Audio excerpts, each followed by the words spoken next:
ఓరి దేవుడా, నాకైతే మధ్యరాత్రి మెలకువ వచ్చింది. టైం చూస్తే 3 అయింది. ఈ టైంలో దయ్యాలు తిరిగి ఇంటికి పోయే టైం అన్నమాట. లేచి నేనేం చేస్తా, కాసేపు పడుకుందామని పడుకుని ఉండిపోయినా.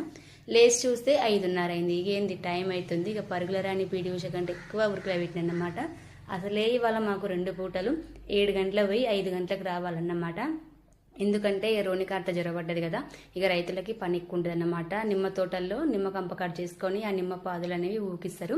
అందుకనే మాకైతే పొద్దుగాల పెట్టారు. నేను వచ్చేసరికి ఇక మా వాళ్ళందరూ వచ్చి పని మొదలు పెట్టారు. ఇక నేను కూడా పని అయితే మొదలు పెట్టిన. అసలే రోని కార్త కదా, ఇక అన్నం తిన్నాక ఎండ కొట్టినగా అసలు మామూలుగా ఎండ కొట్టలేదన్నమాట. ఈ కార్తెలో వడగాల్పులు అంటే వడగాల్పు వేడి గాలి ఎక్కువ వేస్తుంది అన్నమాట. అసలు చాలా జాగ్రత్తగా ఉండాలి. ఇక నేనైతే సాయి పల్లవి లాగా 2 స్టెప్పులు ఇద్దాం అనుకున్నా, నాకైతే అస్సలు సెట్ కాలేదని నవ్వు వచ్చేసింది. ఇక ఇంటి టైం అయితే అయిందన్నమాట 5:30.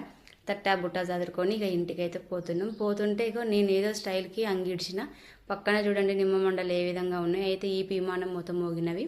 వీడియో నచ్చితే చిన్న లైక్ చేయండి. బాయ్.